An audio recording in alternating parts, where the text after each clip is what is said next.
아니, 잠깐. 강 회장은 소녀의 얼굴을 보는 순간 숨이 멎은 듯 멈춰 섰습니다. 20년 전 사라진 아내와 딸의 모습이 겹쳐 보였습니다. 어떡해. 목소리가 떨렸습니다. 소녀의 귀 뒤 흉터를 확인하고는 다리에 힘이 빠져버렸습니다. 그리고 제게 이리 모두가 두려워하던 그 사람이 경찰서 차가운 바닥에 무릎을 꿇었습니다. 은서야, 아빠야. 낡은 외투를 입은 소녀는 놀란 표정으로 뒷걸음질 쳤습니다. 아, 아저씨 뭐 하세요? 너가 내 딸이야. 소녀는 강 회장의 손을 뿌리치며 외쳤습니다. 제 이름은 솜이에요. 아저씨가 찾는 사람이 아니라고요. 그녀는 울먹이며 뛰쳐나갔고 강 회장은 무너진 듯 절규했습니다. 은서야, 제발. 하지만 아무도 몰랐습니다. 그 짧은 만남이 모든 것을 뒤집어 놓을 폭풍의 씨앗이었다는 것을. 지금 바로 그 진실의 이야기가 시작됩니다. 사연 시작 전 구독을 눌러주시면 당신의 하루에 행운이 찾아올 거예요. 오늘의 사연 지금 시작합니다. 새벽 4시 도심 뒷골목의 쓰레기통 앞에서 소미가 무릎을 꿇고 앉아 있었습니다. 차가운 바람이 볼을 스치며 지나갔지만 소미는 개의치 않고 플라스틱 봉지들을 하나씩 뒤져보았습니다. 빈 캔 하나, 페트병 2개를 주워 담으며 소미가 작게 중얼거렸습니다. 오늘도 별로 없네. 그때 쓰레기 더미 사이로 검은색 무언가가 반짝였습니다. 소미가 조심스럽게 손을 뻗어 그것을 집어들었습니다. 매끈한 표면에 금색 글씨가 새겨진 고급스러운 카드였습니다. 이게 뭐지? 소미가 카드를 들고 가로등 불빛 아래로 다가갔습니다. 카드에는 강태산이라는 이름이 또렷하게 새겨져 있었습니다. 소미가 눈을 크게 뜨며 카드를 이리저리 살펴봤습니다. 신용카드인가? 아니야, 이건 뭔가 달라. 카드의 무게감이 남달랐습니다. 일반적인 플라스틱이 아닌 특별한 재질로 만들어진 것 같았습니다. 소미가 카드를 주머니에 넣으려다가 망설였습니다. 며칠 동안 소미는 그 카드 때문에 잠을 이루지 못했습니다. 작은 골목 모퉁이에 마련한 임시 거처에서 소미가 카드를 꺼내 바라봤습니다. 이걸로 뭔가 살 수 있을까? 소미가 카드를 만지작거리며 고민에 빠졌습니다. 배에서 꼬르륵 소리가 나자 소미가 배를 감싸 안았습니다. 며칠째 라면 1개가 전부인데. 그때 철수 아저씨의 목소리가 뇌리에 스쳤습니다. 며칠 전 소미가 굶고 있을 때 라면을 사다 준 철수 아저씨가 했던 말이었습니다. 소미야, 아무리 배가 고파도 남의 것은 탐내면 안 된다. 그게 사람이 지켜야 할 마지막 선이야. 소미가 카드를 꽉 쥐었다가 다시 펼쳐보았습니다. 철수 아저씨 말이 맞아. 이건 내 것이 아니야. 소미가 일어나서 카드를 주머니에 단단히 넣었습니다. 경찰서에 가져다 줘야겠어. 다음 날 오전 소미가 가장 가까운 경찰서 문을 밀고 들어갔습니다. 민원실 직원이 소미의 허름한 차림새를 보며 인상을 찌푸렸습니다. 뭔 일로 왔어? 습득물을 신고하러 왔어요. 소미가 주머니에서 검은 카드를 꺼내 보였습니다. 직원이 카드를 받아보더니 갑자기 표정이 변했습니다. 이게 어디서 나온 거야? 쓰레기통 옆에서 주웠어요. 직원이 카드를 자세히 살펴보며 동료를 불렀습니다. 김 경사님, 여기 좀 와보세요. 김 경사가 다가와서 카드를 보더니 놀란 표정을 지었습니다. 이건 강태산 회장 것 아닌가? 강태산이 누구예요? 소미가 고개를 갸우뚱하며 물었습니다. 김 경사가 소미를 바라보며 설명했습니다. 태산그룹 회장이야. 우리나라 재벌 중에서도 손에 꼽히는 사람이지. 김 경사가 급히 전화를 걸기 시작했습니다. 태산그룹 비서실인가요? 강태산 회장님 카드를 누가 습득해서 신고했는데요. 한편 태산그룹 본사 회장실에서는 강태산 회장이 중요한 회의를 진행하고 있었습니다. 최 비서가 급히 회의실로 들어와 강 회장의 귓가에 속삭였습니다. 회장님, 긴급 연락이 왔습니다. 강 회장이 미간을 찌푸리며 회의를 중단시켰습니다. 잠시만 기다려 주십시오. 강 회장이 최 비서를 따라 밖으로 나갔습니다. 최 비서가 목소리를 낮추며 말했습니다. 회장님의 특별 카드가 발견됐다고 경찰서에서 연락이 왔습니다. 강 회장의 얼굴이 창백해졌습니다. 그 카드에는 수백억 원 규모의 비자금 계좌 정보가 들어 있었습니다. 당장 경찰서로 가겠다. 예, 차량을 준비하겠습니다. 30분 후 강 회장이 경찰서에 도착했습니다. 정장 차림의 위험 있는 모습으로 민원실에 들어서자 경찰관들이 모두 일어섰습니다. 강 회장님, 안녕하십니다. 김 경사가 인사를 하며 소미를 가리켰습니다. 이 아이가 회장님 카드를 주어서 신고했습니다. 강 회장이 소미를 바라봤습니다. 낡은 옷을 입은 앳된 소녀가 의자에 앉아 작게 움츠러들어 있었습니다. 강 회장이 소미에게 다가가며 정중하게 고개를 숙였습니다. 고맙다. 정말 고마워. 소미가 고개를 들어 강 회장을 바라봤습니다. 그냥 당연한 일을 했을 뿐이에요. 강 회장이 주머니에서 두툼한 봉투를 꺼내 소미에게 내밀었습니다. 사례를 받아야지. 소미가 고개를 저으며 손을 내저었습니다. 아니에요. 받을 수 없어요. 왜? 이걸로 맛있는 것도 사 먹고 남의 것을 돌려주는 게 당연한 거잖아요. 그런 걸로 돈을 받을 수는 없어요. 소미의 맑고 단호한 눈빛이 강 회장을 뚫어져라 바라봤습니다. 강 회장이 소미의 얼굴을 자세히 들여다보는 순간 가슴이 철렁 내려앉았습니다. 20년 전 헤어진 아내와 딸의 모습이 겹쳐 보였습니다. 어떻게? 강 회장의 목소리가 떨렸습니다. 소미의 눈매와 입술 라인이 너무나 익숙했습니다. 강 회장이 무의식 중에 소미의 왼쪽 귀 뒤편을 바라봤습니다. 그곳에 작은 점 모양의 흉터가 선명하게 보였습니다. 강 회장의 다리에 힘이 빠지며 주저앉았습니다. 은서야. 네, 은서야. 강 회장이 오열하기 시작했습니다. 소미가 깜짝 놀라며 몸을 뒤로 빼려 했습니다. 아저씨, 괜찮으세요? 은서야, 아빠가 널 찾았다. 아빠야, 내 아빠라고. 강 회장이 소미의 손을 잡으려 했지만 소미가 벌떡 일어나 뒤로 물러섰습니다.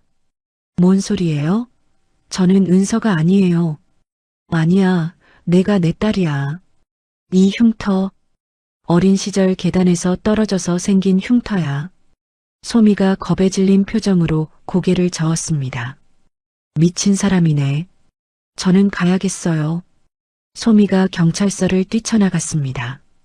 강 회장이 소미를 따라가려 했지만 김 경사가 급히 말렸습니다. 회장님, 진정하세요. 일단 상황을 정리하고.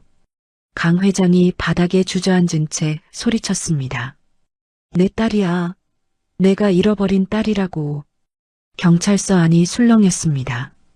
강 회장이 떨리는 손으로 휴대폰을 꺼내 최 비서에게 전화를 걸었습니다. 최 비서, 당장 사설탐정을 고용해. 아니, 최고의 정보팀을 동원해서 그 아이를 찾아야 한다. 회장님, 무슨 일이신지. 내 딸을 찾았어. 20년 만에 내 딸을 찾았다고. 다음 날 새벽 태산그룹 비서실에서는 비상이 걸렸습니다. 최 비서가 강 회장의 지시를 받고 급히 전화를 걸고 있었습니다. 예, 맞습니다. 최고 수준의 정보팀이 필요해요. 돈은 문제 없으니 가장 실력 있는 팀으로 연결해 주세요. 한편 소미는 철수 아저씨가 있는 작은 쪽방에 숨어 있었습니다. 어젯밤부터 계속 떨리는 손을 주물러 보며 소미가 중얼거렸습니다. 왜 자꾸 내가 딸이라고 하는 거지? 완전히 미친 사람 같았어. 소미가 거울을 들여다보며 왼쪽 귀 뒤편을 만져봤습니다. 어린 시절부터 있던 작은 흉터였지만 별로 신경 쓰지 않았었습니다. 이게 그렇게 특별한 건가? 그때 문 밖에서 발소리가 들렸습니다. 소미가 몸을 움츠리며 숨을 죽였습니다. 노크 소리가 조심스럽게 울렸습니다. 소미 양 계신가요? 낯선 남자 목소리였습니다. 소미가 대답하지 않고 가만히 있었습니다. 저는 태상그룹에서 왔습니다. 강 회장님께서 보내신 분입니다. 소미의 심장이 쿵쾅거리기 시작했습니다. 어떻게 자신이 여기 있다는 걸 알았을까요? 문 밖의 남자가 다시 말했습니다. 문을 열어주세요. 좋은 제안을 가져왔습니다. 소미가 조용히 뒷문 쪽으로 몸을 옮겼습니다. 그런데 뒷문 앞에도 또 다른 사람이 서 있는 것 같았습니다. 최 비서가 명함을 문틈으로 밀어넣으며 말했습니다. 소미 양, 저희가 나쁜 사람들이 아닙니다. 강 회장님이 정말 간절히 만나고 싶어 하세요. 소미가 떨리는 손으로 명함을 집어들었습니다. 태상그룹 비서실장 최민수라고 적혀 있었습니다. 저는 그 사람의 딸이 아니에요. 소미가 문을 사이에 두고 소리쳤습니다. 최 비서가 차분한 목소리로 대답했습니다. 일단 만나서 이야기해 보시면 어떨까요? 회장님께서 정말 마음이 아프셨거든요. 싫어요. 돌아가세요. 최 비서가 잠시 망설이다가 다른 방법을 시도했습니다. 소미 양, 밖에 차가 있습니다. 한 번만 타보시겠어요? 그냥 구경 삼아서라도. 소미가 호기심에 창문으로 밖을 내다봤습니다. 검은색 고급 승용차가 번쩍번쩍 빛나고 있었습니다. 태어나서 처음 보는 멋진 차였습니다. 최 비서가 소미의 마음이 흔들리는 것을 느끼고 계속 말했습니다. 회장님께서 소미 양을 위해 준비하신 게 많아요. 좋은 집, 맛있는 음식, 예쁜 옷들. 소미가 잠시 상상에 빠졌습니다. 따뜻한 집에서 배불리 먹고 깨끗한 옷을 입는 모습을 그려봤습니다. 하지만 곧 철수 아저씨의 목소리가 머릿속에 울렸습니다. 공짜는 없다. 세상에 공짜로 주는 건 절대 없어. 소미가 고개를 저으며 마음을 다잡았습니다. 저는 정말 그 사람 딸이 아니에요. 착각하신 거예요. 문을 벌컥 열고 나온 소미가 최 비서를 똑바로 바라봤습니다. 최 비서가 정중하게 인사하며 명함을 다시 내밀었습니다. 한 번만 만나주시면. 소미가 명함을 받아들더니 찢어서 바닥에 던졌습니다. 나는 당신들이 찾는 사람이 아니에요. 돌아가세요. 최 비서가 당황하며 소미를 말렸습니다. 소미 양, 진정하세요.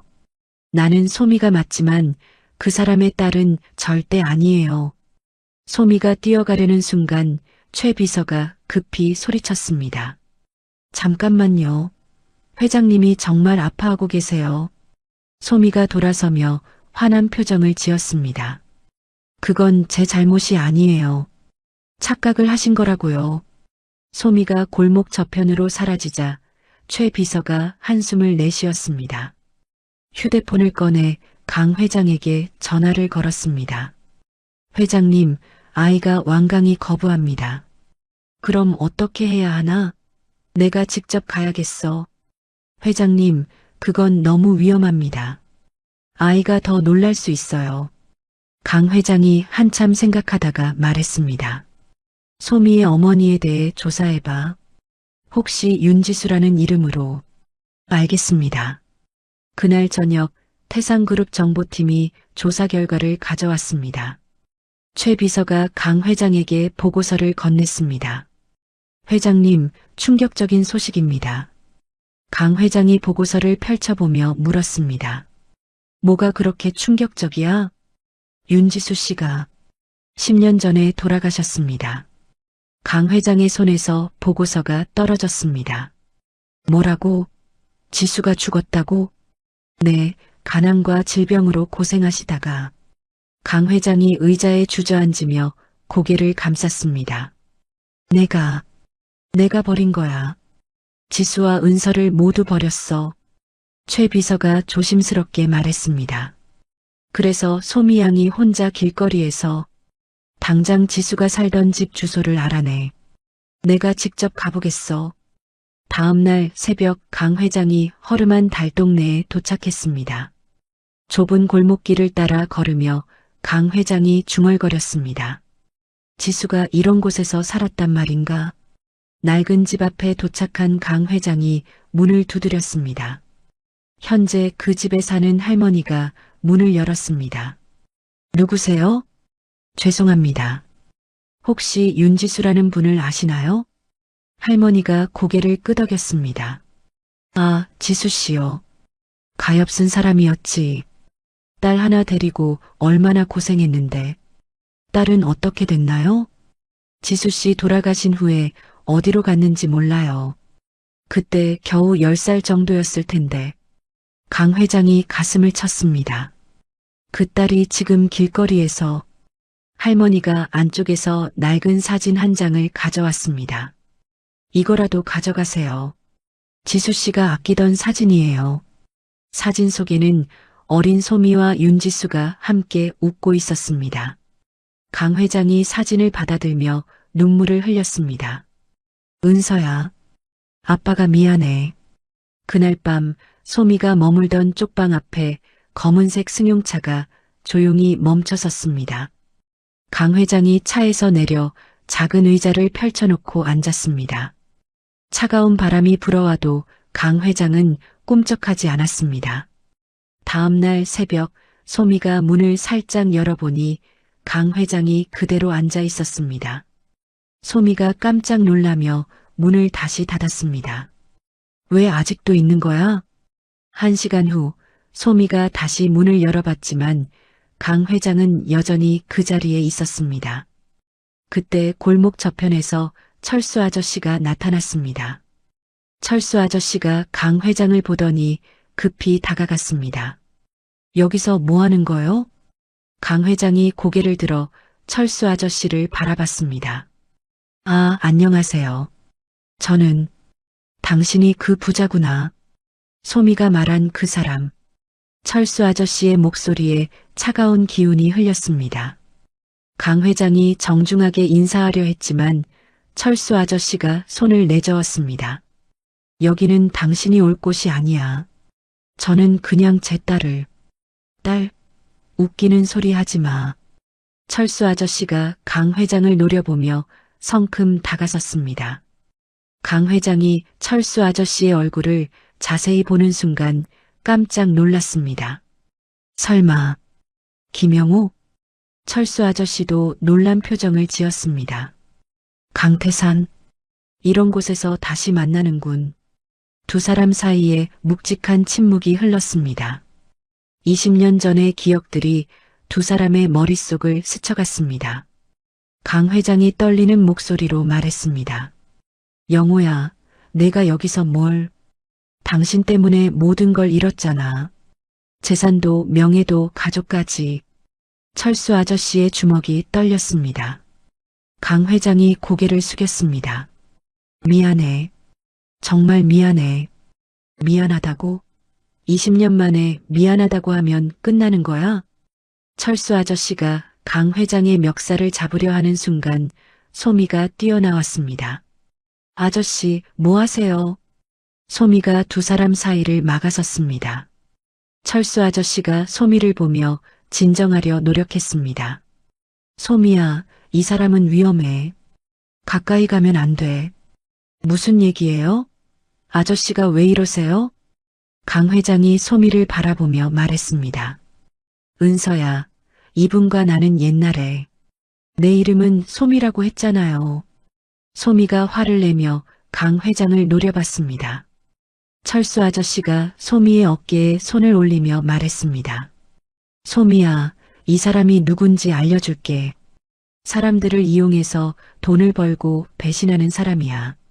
영호야, 그건 오해야. 오해? 내가 당한 게 오해라고? 철수 아저씨가 격양된 목소리로 소리쳤습니다. 당신이 잃은 건 돈이 아니야. 사랑하는 사람들의 신뢰를 잃은 거지. 소미가 두 사람의 험악한 분위기를 보며 당황했습니다.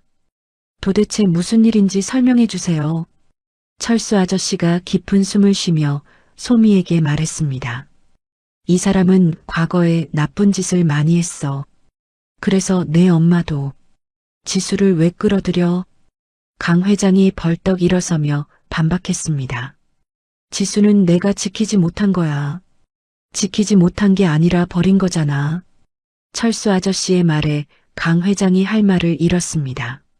소미가 두 사람을 번갈아 보며 혼란스러워했습니다. 제 엄마를 아세요? 강 회장이 고개를 끄덕였습니다. 윤지수, 내 엄마는 내가 가장 사랑했던 사람이었어. 거짓말하지 마. 사랑했으면 왜 버렸어? 철수 아저씨가 강 회장을 향해 한 걸음 더 다가갔습니다. 내가 선택한 거잖아. 돈과 권력을 택하고 가족을 버린 게. 소미가 눈물을 글썽이며 말했습니다. 그만해요. 저는 누가 제 아버지인지 알고 싶지도 않아요. 그때 골목 어귀에 또 다른 차가 나타났습니다. 차에서 정장을 입은 젊은 남자가 내렸습니다. 강민준이었습니다. 강민준이 강 회장에게 다가가며 냉소적인 미소를 지었습니다. 삼촌, 여기서 뭐하고 계신가요? 강 회장이 놀라며 강민준을 바라봤습니다. 민준아, 너는 어떻게? 삼촌이 이상하게 행동하신다고 해서 따라왔어요. 강민준이 소미를 힐끔 보며 속으로 미소를 지었습니다. 혹시 이 아이가 삼촌이 말씀하신 그 딸인가요? 그래, 내 은서야. 강민준이 소미를 위아래로 훑어보며 고개를 저었습니다. 삼촌, 정신 차리세요. 아무리 봐도 그냥 길거리 아이잖아요. 소미가 강민준의 시선을 느끼며 불쾌해했습니다. 철수 아저씨가 강민준을 보더니 인상을 찌푸렸습니다. 너도 똑같은 놈이구나. 강민준이 철수 아저씨를 무시하며 강 회장에게 말했습니다. 삼촌, 집으로 가세요. 회사 일이 산더미예요. 아니야, 나는 은서와. 이렇게 하시면 주주들이 뭐라고 할까요? 강민준의 말에 강 회장이 잠시 망설였습니다. 그 순간 소미가 결심한 듯 입을 열었습니다. 저는 정말로 당신의 딸이 아니에요. 그러니까 이제 그만 포기하세요. 강 회장이 절망적인 표정을 지으며 소미를 바라봤습니다. 은서야, 제 이름은 소미예요. 소미가 소리치고 뛰어가 버렸습니다. 철수 아저씨가 강 회장을 마지막으로 노려본 후 소미를 따라갔습니다. 강민준이 강 회장의 어깨에 손을 올리며 말했습니다. 삼촌, 현실을 받아들이세요. 강 회장이 주저앉으며 중얼거렸습니다. 내가 또 잃는 건가? 일주일이 지났습니다. 강 회장은 회장실에 혼자 앉아 윤지수와 어린 소미의 사진을 바라보고 있었습니다. 눈가에 깊은 주름이 패이고 수척해진 얼굴이 한없이 초라해 보였습니다. 최 비서가 조심스럽게 문을 두드렸습니다. 회장님, 이사회 시간입니다. 취소해. 하지만 중요한 안건이. 강 회장이 고개를 저으며 일어났습니다. 최 비서, 나는 지금까지 무엇을 위해 살아온 걸까? 최 비서가 당황하며 대답했습니다. 회장님께서는 태상그룹을 여기까지 키우셨잖습니까? 그래, 회사는 키웠지. 그런데 정작 소중한 건 다 잃어버렸어. 강 회장이 창밖을 바라보며 계속 말했습니다. 돈과 권력으로 사람의 마음을 살 수 있다고 생각했어. 얼마나 어리석었던지. 그날 저녁 강 회장이 비서실 전체를 소집했습니다. 최 비서와 직원들이 긴장한 표정으로 앉아 있었습니다. 여러분, 제가 중요한 발표를 하겠습니다. 강 회장이 단호한 목소리로 말했습니다. 저는 태산재단을 설립하겠습니다. 제 개인 주식 중 30%를 출연하겠어요. 직원들이 웅성거렸습니다. 최 비서가 놀라며 일어났습니다. 회장님, 그건 수천억 원 규모입니다. 알고 있어. 그 돈으로 거리의 청소년들을 도울 거야. 갑자기 왜 그런 결정을? 강 회장이 최 비서를 바라보며 말했습니다. 아버지로서, 인간으로서, 그룹 회장으로서 제가 저질렀던 과오를 속죄하겠습니다. 다음 날 태산그룹 기자회견장은 기자들로 가득 찼습니다. 강 회장이 단상에 올라서자 플래시가 터지기 시작했습니다. 안녕하십니까? 태산그룹 강태산입니다. 강 회장이 준비한 원고를 내려놓으며 말했습니다. 오늘 저는 개인적인 결심을 발표하려고 합니다. 기자들이 펜을 들고 집중했습니다. 저는 제 개인 소유 주식을 출연하여 태산재단을 설립합니다. 이 재단은 거리에서 어려움을 겪는 청소년들의 자립을 돕겠습니다. 한 기자가 손을 들며 물었습니다. 회장님, 갑작스러운 결정의 이유가 무엇입니까? 강 회장이 잠시 망설이다가 대답했습니다. 제가 놓친 소중한 것들을 깨달았기 때문입니다. 한편 소미는 철수 아저씨와 함께 작은 식당에서 TV 뉴스를 보고 있었습니다. 화면에 강 회장이 나오자 소미가 고개를 돌렸습니다. 왜 또 저 사람이 나와요? 철수 아저씨가 TV를 가리키며 말했습니다. 소미야, 저 사람 말 들어봐. 싫어요. 보기도 싫어요. 그런데 강 회장의 다음 말이 소미의 발걸음을 멈췄습니다. 이 재단 운영에는 투명성을 보장하겠습니다. 저 역시 한 명의 봉사자로서 직접 참여할 예정입니다. 소미가 슬쩍 TV를 바라봤습니다. 강 회장의 표정이 예전과 달라 보였습니다. 일주일 후 태산재단 사무실이 문을 열었습니다. 소미가 김소미라는 가명으로 자원봉사 신청서를 냈습니다. 재단 직원이 소미를 반갑게 맞았습니다. 안녕하세요. 봉사활동에 관심을 가져주셔서 감사해요. 제가 도울 수 있는 일이 있을까 해서요. 물론이죠. 여기 서류 정리부터 시작해 볼까요? 소미가 서류들을 정리하기 시작했습니다. 청소년 자립 프로그램 계획서를 보며 소미가 감탄했습니다. 이렇게 자세하게 짜여 있네요. 그때 사무실 문이 열리며 강 회장이 들어왔습니다. 소미가 깜짝 놀라 고개를 숙였습니다. 강 회장은 소미를 알아보지 못한 채 직원에게 말했습니다. 오늘 새로 온 봉사자분인가요? 네, 김소미 씨입니다. 강 회장이 소미에게 정중히 인사했습니다. 안녕하세요. 강태산입니다. 함께 일하게 되어 반갑습니다. 소미가 고개만 끄덕이며 대답했습니다. 반갑습니다. 며칠 동안 소미는 강 회장의 변화된 모습을 지켜봤습니다. 예전처럼 거만하거나 명령조로 말하지 않았습니다. 청소년들과 이야기할 때도 진심으로 들어주려 노력했습니다.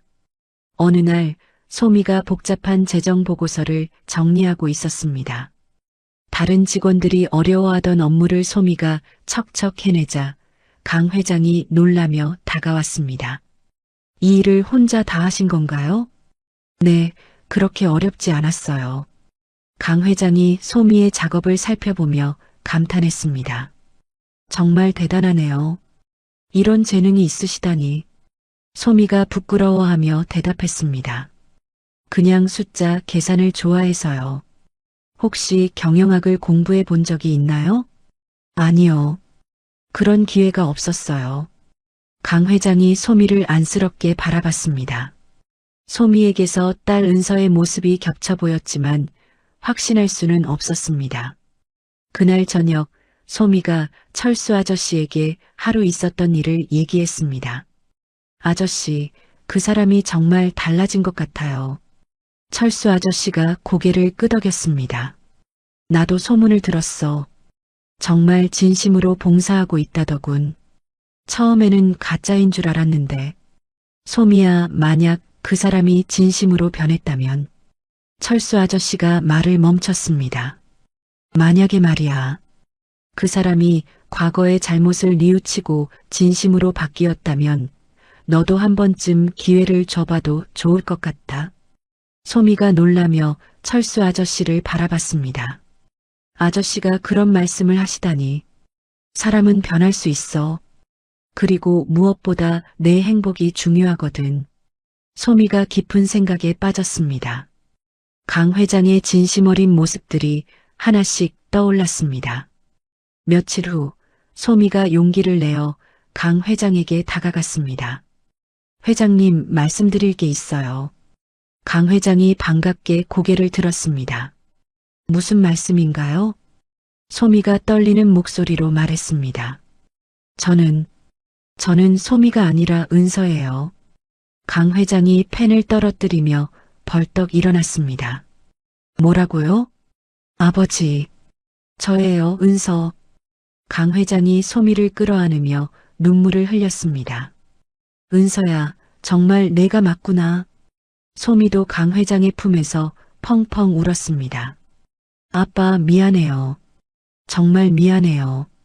20년 만에 부녀 상봉이었습니다. 6개월 후 강은서는 해외 명문대 입학 준비를 위해 강 회장과 함께 공부에 매진하고 있었습니다. 개인 교사들이 매일 찾아와 은서에게 부족한 교육 과정을 채워주었습니다.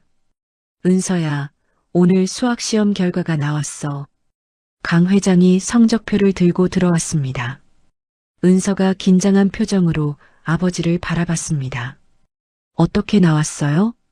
만점이야. 선생님이 깜짝 놀라셨어. 은서가 기뻐하며 강 회장을 안았습니다. 정말요? 아빠 덕분이에요. 아니야, 내가 열심히 한 거지. 강 회장이 은서의 머리를 쓰다듬으며 자랑스러워했습니다. 2년이 흘러 은서가 유학에서 돌아왔습니다. 공항에서 강 회장과 철수 아저씨가 은서를 기다리고 있었습니다. 은서가 세련된 모습으로 나타나자 강 회장이 감격했습니다. 우리 딸이 이렇게 멋있어졌네. 아빠. 은서가 뛰어와 강 회장을 안았습니다. 철수 아저씨도 웃으며 다가왔습니다. 철수 아저씨, 보고 싶었어요. 나도 그랬어. 많이 컸구나. 은서가 철수 아저씨에게도 인사를 했습니다. 아저씨가 없었다면 지금의 제가 없었을 거예요. 철수 아저씨가 뿌듯해하며 고개를 끄덕였습니다. 그날 저녁 가족 3명이 함께 식사를 했습니다. 은서가 유학생활 이야기를 들려주며 즐거워했습니다. 경영학이 정말 재밌었어요. 특히 윤리 경영 수업이 인상 깊었어요. 강 회장이 관심을 보이며 물었습니다. 윤리 경영? 네, 기업이 이익만 추구하면 안 되고 사회적 책임도 져야 한다는 거요. 철수 아저씨가 은서를 보며 미소를 지었습니다. 역시 우리 은서야. 제대로 배웠구나. 다음 날부터 은서는 태상그룹에서 인턴으로 일하기 시작했습니다. 첫 이사회에 참석한 은서가 당당하게 의견을 제시했습니다. 저는 우리 그룹이 단순한 이익 추구보다는 사회적 가치 창출에 더 집중해야 한다고 생각합니다. 나이 든 이사들이 은서를 의심의 눈으로 바라봤습니다. 회장님, 따님이 아직 어리신데. 은서가 자신감 있게 대답했습니다. 나이는 어리지만 제대로 공부했습니다. 앞으로 증명해 드리겠습니다. 강 회장이 은서를 자랑스럽게 바라봤습니다. 몇 달 후 태상그룹 창립 70주년 기념 행사가 열렸습니다. 화려한 호텔 연회장에 수백 명의 하객들이 모였습니다. 강 회장이 단상에 올라 마이크를 잡았습니다. 안녕하십니까? 오늘 이 자리에 모여주신 모든 분들께 감사드립니다. 박수가 터져 나왔습니다. 저는 오늘 중요한 발표를 하려고 합니다. 제 후계자를 소개하겠습니다. 하객들이 웅성거리기 시작했습니다. 제 딸 강은서입니다. 정직과 사랑으로 기업을 이끌어갈 훌륭한 인재입니다.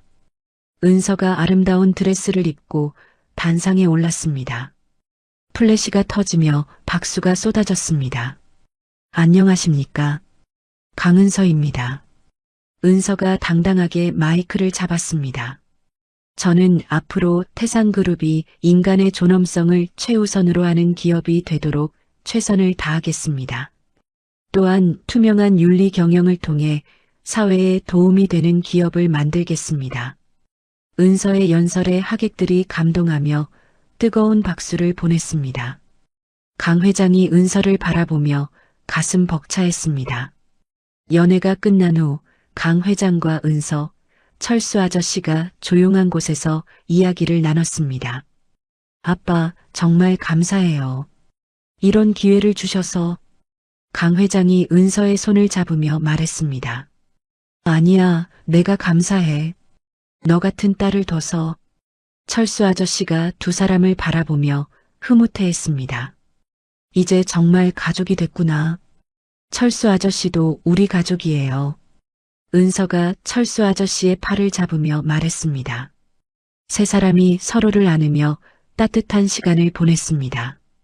며칠 후 그룹 사보 촬영을 위해 세 사람이 함께 사진을 찍었습니다.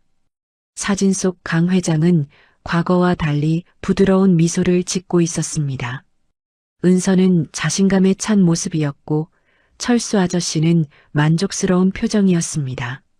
촬영이 끝난 후 은서가 사진을 보며 말했습니다. 정말 행복해 보여요. 강 회장이 고개를 끄덕였습니다. 이제야 진짜 행복이 뭔지 알 것 같아.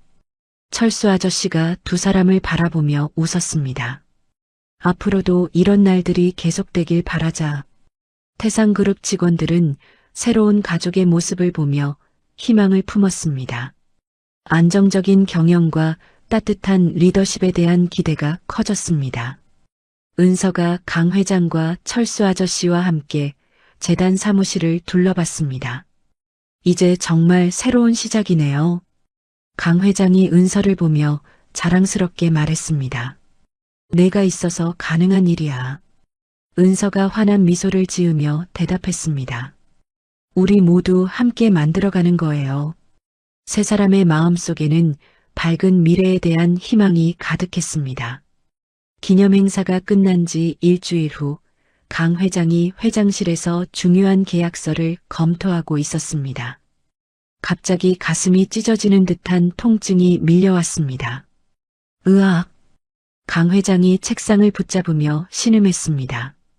숨이 막히는 듯한 고통에 강 회장의 얼굴이 창백해졌습니다. 최 비서가 급히 달려와 강 회장을 부축했습니다. 회장님, 어디가 아프세요? 가슴이. 숨을 쉴 수가 없어. 강 회장이 바닥에 쓰러지며 의식을 잃었습니다. 119에 신고해. 빨리. 최 비서가 다른 직원들에게 소리쳤습니다. 30분 후 대학병원 응급실에서 의료진들이 분주하게 움직였습니다. 은서가 헐레벌떡 뛰어와 의사에게 물었습니다. 아버지 상태가 어떻게 되나요? 지금 정밀 검사 중입니다. 조금만 기다려주세요. 은서가 병원 복도를 걸으며 불안해했습니다. 철수 아저씨가 달려와 은서를 위로했습니다. 은서야, 너무 걱정하지 마. 회장님은 강하신 분이야. 아저씨, 아버지가 쓰러지기 전에 많이 피곤해 보이셨거든요. 그래도 괜찮을 거야. 몇 시간 후 담당 의사가 심각한 표정으로 나왔습니다. 보호자가 강은서 씨 맞나요? 네, 맞습니다. 아버님이 희귀한 심장 질환을 앓고 계십니다. 상당히 진행된 상태예요. 은서가 충격을 받으며 의사를 바라봤습니다. 그게 무슨 뜻이죠? 즉시 수술이 필요하고 장기간 치료를 받으셔야 합니다. 생명에는 지장이 없나요? 의사가 잠시 망설이다가 대답했습니다. 최선을 다하겠지만 쉽지 않은 상황입니다. 은서가 주저앉으며 눈물을 흘렸습니다. 그때 병원 로비에 강민준이 나타났습니다. 양복을 말끔히 차려입고 냉소적인 미소를 지었습니다. 사촌 누나 고생이 많으시네요. 은서가 강민준을 보며 인상을 찌푸렸습니다. 민준 씨, 왜 여기에? 삼촌이 쓰러지셨다는 소식을 들었어요.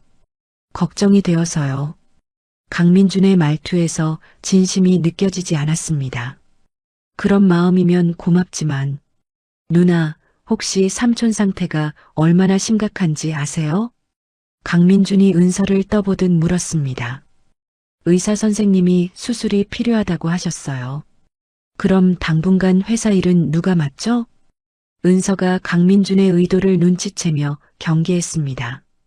그건 아버지가 회복되신 후에 결정할 일이에요. 하지만 회사는 하루도 멈출 수 없잖아요.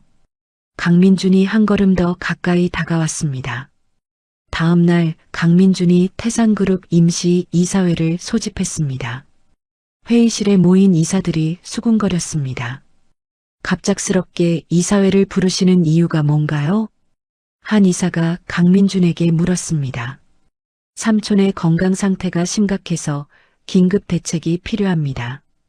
강민준이 자료를 나누어 주며 설명했습니다.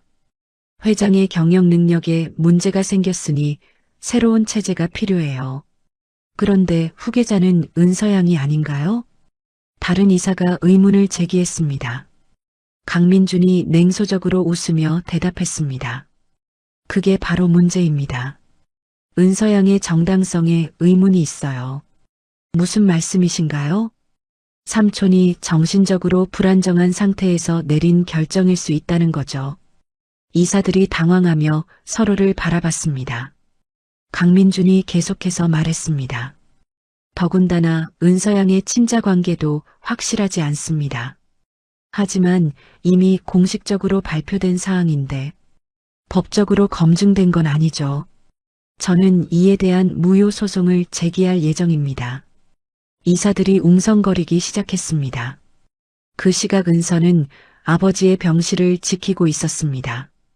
의식을 잃은 강 회장이 산소호흡기를 끼고 누워 있었습니다. 철수 아저씨가 커피를 들고 들어왔습니다. 은서야, 이것이라도 마셔. 고마워요, 아저씨. 은서가 피곤한 표정으로 커피를 받았습니다. 아저씨, 강민준이 이상하게 행동하고 있어요. 어떻게? 회사 일에 자꾸 개입하려고 해요. 철수 아저씨가 심각한 표정을 지었습니다. 그놈이 기회를 노리고 있었구나. 뭔가 음모를 꾸미는 것 같아요. 그때 최 비서가 급히 병실로 들어왔습니다. 은서양, 큰일 났습니다. 무슨 일이에요? 강민준 상무가 이사회를 소집해서 은서양의 후계자 지위를 문제 삼고 있어요. 은서가 벌떡 일어났습니다. 뭐라고요? 친자관계 무효 소송까지 제기하겠다고 하네요. 철수 아저씨가 분노하며 주먹을 쥐었습니다. 그 비열한 놈이. 은서가 침착하려 노력하며 물었습니다. 지금 이사회 상황은 어때요? 일부 이사들이 흔들리고 있어요. 강민준이 여론 조작도 하고 있고요. 여론 조작이요? 최 비서가 휴대폰을 꺼내 보여주었습니다. 인터넷 기사를 보세요. 기사 제목에는 태산그룹 후계자 논란, 길거리 출신 소녀의 정체는? 이라고 적혀 있었습니다. 은서가 기사를 읽어보며 얼굴이 창백해졌습니다. 어떻게 이런 걸? 강민준이 언론에 흘린 것 같아요. 철수 아저씨가 분노하며 말했습니다. 저놈이 은서를 이용해서 그룹을 차지하려는 거야. 은서가 아버지를 바라보며 결심한 표정을 지었습니다. 아버지 수술 동의서는 누가 서명해야 하나요? 법적 후견인이 필요한데 지금 상황에서는 제가 법적 후견인 자격을 얻어야겠어요. 최 비서가 걱정스럽게 말했습니다. 하지만 강민준이 방해할 텐데요. 은서가 단호하게 대답했습니다. 아버지의 생명을 살리는 게 먼저예요. 나머지는 그 다음에 해결하겠어요. 철수 아저씨가 은서의 어깨에 손을 올리며 말했습니다. 은서야, 우리가 함께 싸우자. 아저씨, 내 아버지를 구하고 동시에 저 비열한 놈들을 막아야 해. 은서가 고개를 끄덕이며 결의를 다졌습니다. 네, 반드시 이겨내겠어요. 그날 밤 강민준이 자신의 사무실에서 음험한 미소를 지었습니다. 태상그룹의 경영권이 곧 자신의 손에 넘어올 것 같았습니다. 하지만 은서는 포기하지 않았습니다. 아버지의 생명과 그룹의 미래를 지키기 위한 치열한 싸움이 시작되었습니다. 다음 날 아침 은서가 법원에 후견인 신청서를 제출했습니다. 법원 직원이 서류를 검토하며 말했습니다. 친자 확인이 완료되어야 처리가 가능합니다. 얼마나 걸리나요? 통상 일주일 정도입니다. 은서가 급해하며 호소했습니다. 아버지 수술이 시급한 상황인데 더 빨리 할 수 없을까요? 죄송하지만 법적 절차는 지켜야 합니다. 은서가 실망하며 법원을 나왔습니다. 철수 아저씨가 기다리고 있다가 은서에게 다가왔습니다. 어떻게 됐어? 일주일이 걸린대요. 그 사이에 아버지가. 은서가 눈물을 글썽이며 말을 잇지 못했습니다. 철수 아저씨가 은서의 어깨를 두드리며 위로했습니다. 포기하지 마. 다른 방법이 있을 거야. 무슨 방법이요? 철수 아저씨가 잠시 생각하더니 결심한 듯 말했습니다. 강민준의 약점을 찾아야 해. 약점이요? 내가 예전에 그놈에 대해 알고 있는 게 있어. 철수 아저씨가 은서를 자신의 집으로 데려갔습니다. 낡은 서랍에서 봉투 하나를 꺼냈습니다. 이게 뭐예요? 강민준이 해외 기술을 빼돌리려 했던 증거야. 은서가 서류들을 살펴보며 놀랐습니다. 이런 중요한 자료를 왜 지금까지? 내 아버지가 다시 태상그룹을 맡기 전까지는 쓰면 안 된다고 생각했어. 철수 아저씨가 은서를 바라보며 진지하게 말했습니다. 하지만 지금은 상황이 다르지. 내 아버지의 생명이 걸린 일이야.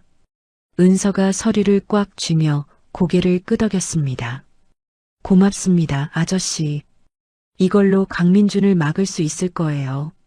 그날 오후 태상그룹 긴급 이사회가 열렸습니다.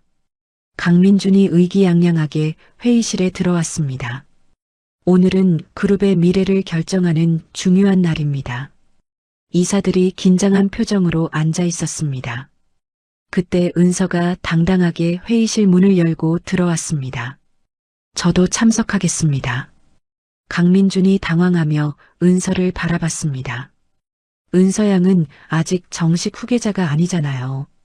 하지만 아버지의 대리인으로서 참석할 권리가 있습니다. 은서가 강민준을 똑바로 보며 말했습니다. 그리고 여러분께 중요한 자료를 보여드리겠어요.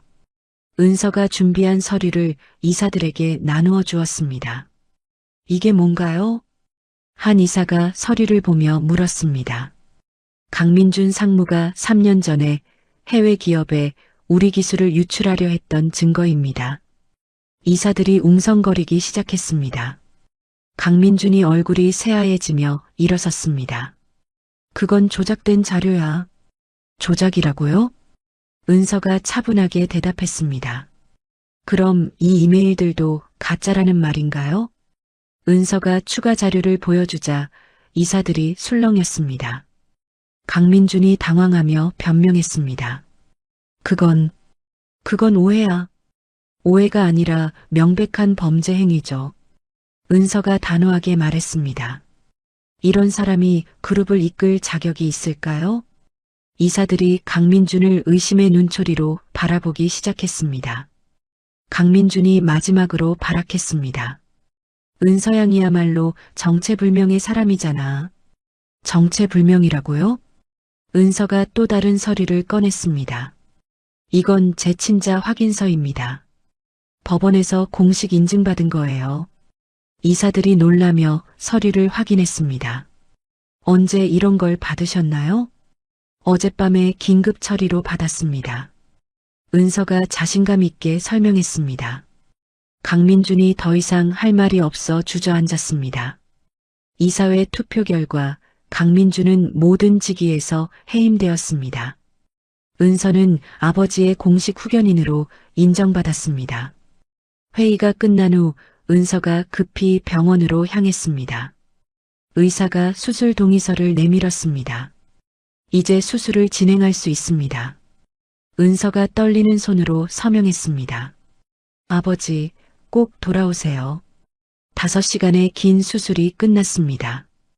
의사가 피곤한 표정으로 나왔습니다. 수술은 성공적으로 끝났습니다. 은서가 안도하며 눈물을 흘렸습니다. 정말요? 아버지가 괜찮다고요? 회복까지는 시간이 필요하지만 생명에는 지장이 없습니다. 철수 아저씨가 은서를 끌어안으며 축하했습니다. 잘했어, 은서야. 정말 잘했어. 며칠 후 강 회장이 의식을 되찾았습니다. 은서가 병상 옆에서 아버지의 손을 잡고 있었습니다. 아빠 깨어나셨어요? 강 회장이 희미하게 미소를 지었습니다. 은서야, 내가 나를 살렸구나. 아빠가 포기하지 않으셔서 가능한 일이에요. 강 회장이 은서의 손을 꽉 잡으며 말했습니다. 너는 정말 하늘이 보낸 선물이야. 그 순간 철수 아저씨가 병실에 들어왔습니다. 회장님, 회복되신 것을 축하드립니다. 강 회장이 철수 아저씨를 보며 감사하게 말했습니다. 영호야, 은서를 잘 키워줘서 고마워. 제가 할 일을 했을 뿐입니다.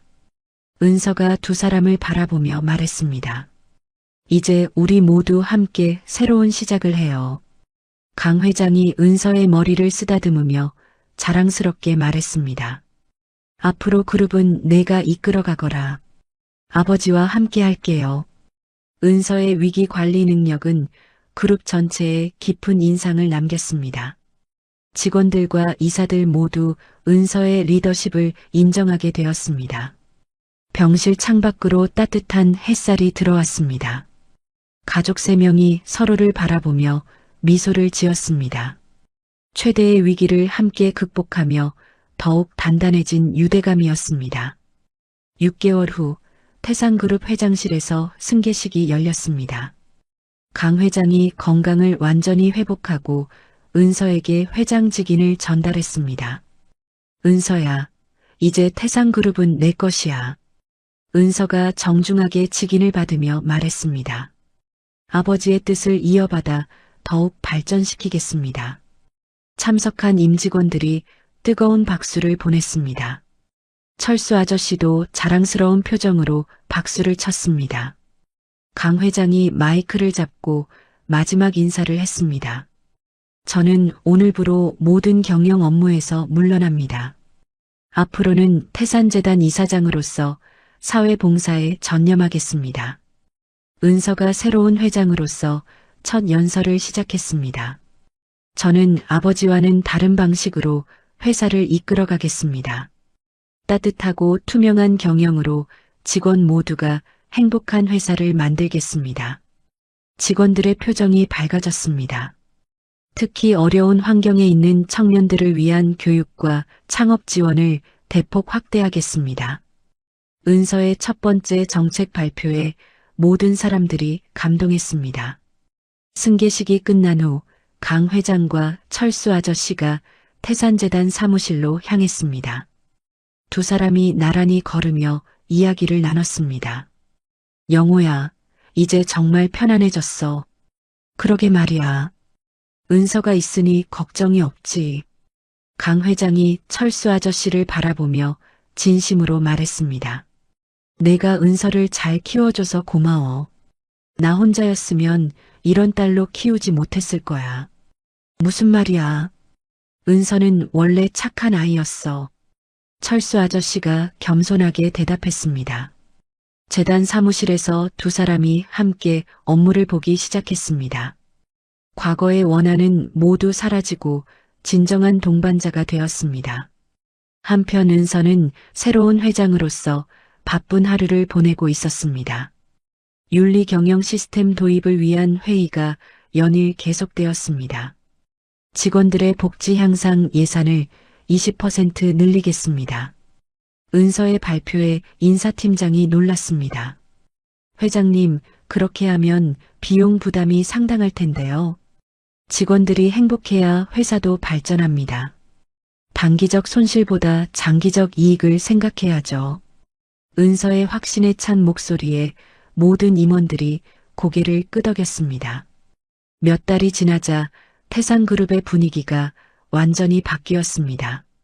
직원 만족도가 크게 올라갔고 그에 따라 업무 효율도 높아졌습니다.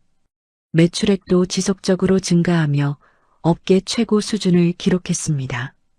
어느 날 저녁 은서가 태산재단 사무실을 찾아갔습니다. 강 회장과 철수 아저씨가 함께 청소년 자립 프로그램 계획을 짜고 있었습니다.